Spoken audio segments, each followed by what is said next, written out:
Congressman Schiff, thank you. Welcome back. Good to see you. So let's break down for the average person out there who's really been hurting for a long time and needed more government help. What exactly are they going to get out of this? Well, individuals will get a $600 stimulus check, so up to $2,400 for a family of four. People who are unemployed will get extended unemployment compensation. They'll get a $300 additional benefit. And with a provision that I worked on that was included, those that have mixed sources of income, that is, they have W-2 and 1099 income, they'll get additional $100 a week to try to make them whole. We'll also have assistance for renters. We'll have money to beef up vaccines and testing. There's money for schools. What's left out is money for states and cities. Right. And we're looking at $325 billion for small businesses as well. All right. So when individuals see that number, $600, most people are grateful probably to get the money, but most people say, are you kidding me? After all these months, $600, what is that going to get me, especially in Southern California? The mayor of Los Angeles saying that's not enough money. What do you say to people who say that's not even anywhere close to enough money?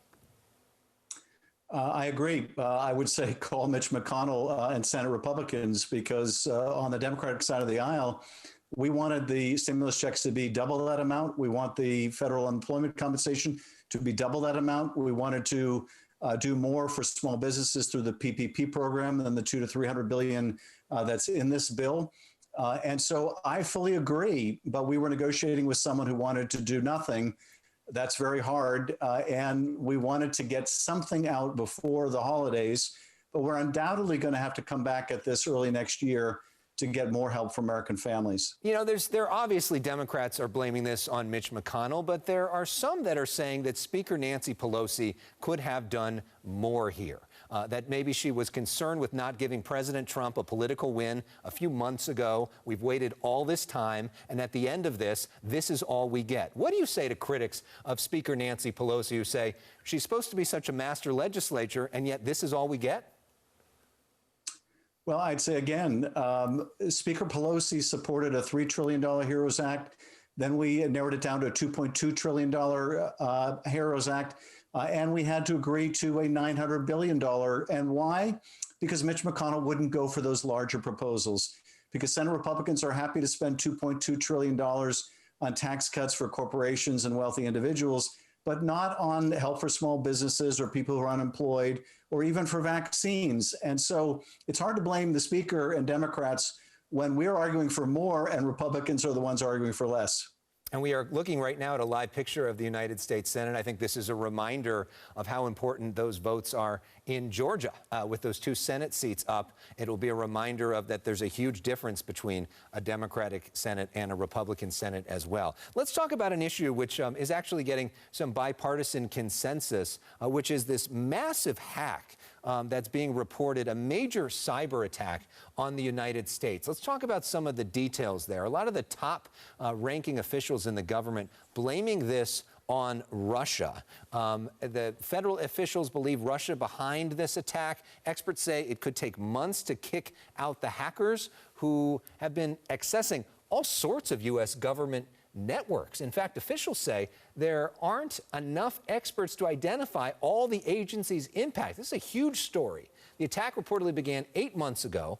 The outgoing Attorney General, Bill Barr, briefly talked about the hack of the U.S. government agency, saying it certainly appears to be the Russians, but would not elaborate beyond that. Here's some of what he had to say. From the information I have, I agree with Secretary Pompeo's assessment. It certainly appears to be the Russians, but I'm not going to discuss it beyond that. Of course, the president has not said that yet. You are the chair of the House Intelligence Committee. You see the intelligence that most other people in this country haven't. For people that don't know much about what happened here, how did this happen? What do we need to know about what happened here?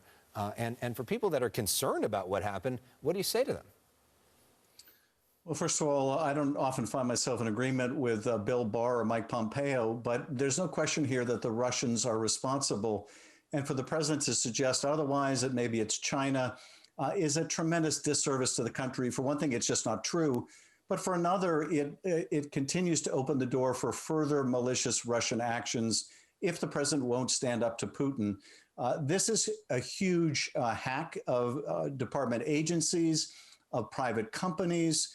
It presents the Russians with the opportunity of stealing national security secrets, stealing trade secrets, accessing private communications of individuals within government who are making decisions about U.S. policy.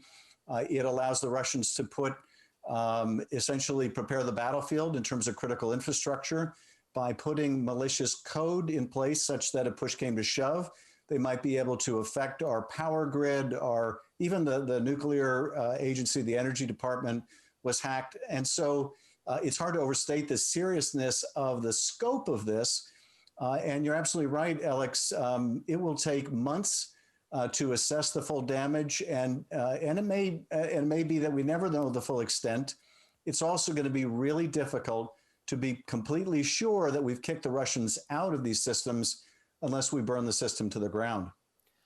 So in some ways, this sounds like this is an act of war by the Russian government. What is a proportionate response by the U.S. and the U.S. intelligence agencies? Well, first, we'll need to see the extent of what the Russians have done. Have they gone beyond the theft of information to the destruction of either cyber infrastructure or real infrastructure? And we'll have to have a proportionate response on the basis of that. But it also ought to be a global response, not just the United States, because we were not alone in being hacked. This affected 18,000 entities all over the world, particularly in democracies. Interestingly and tellingly enough, the Russians seem to have accepted themselves from this hack, at least in terms of their government agencies. So we'll need to understand what the full extent is to decide on the right cyber or other remedy. But I think sanctions are appropriate, and I think a cyber response is appropriate. And real quickly, how does this happen? And does President Trump's relationship with Russia, which you have investigated for 4 years, was that a contributing factor, do you think? I think it is a contributing factor because when the Russians hacked our election in 2016, the president said, well, I don't necessarily believe our own intelligence agencies. Putin said it wasn't him. Maybe it was China. Well, that's the same thing he's doing now. And if you don't hold Russia accountable, if you're unwilling to stand up to them, they recognize weakness, and they see weakness in this president, so they feel they can walk all over us. In terms of how did the Russians do this, they're among the most capable cyber actors in the world. They managed to get into a piece of software called SolarWinds, and other vectors of entry as well, and place essentially a Trojan horse within that system, allowing them access to exfiltrate data or go back in. And as it was part of an update of SolarWinds, this private vendor software, when users got it, it looked like the real thing. And that made it very difficult to detect. Wow. Scary stuff there. Congressman Schiff, big issues. Thank you for taking time to come and talk with us tonight. We appreciate your perspective. Good to be with you.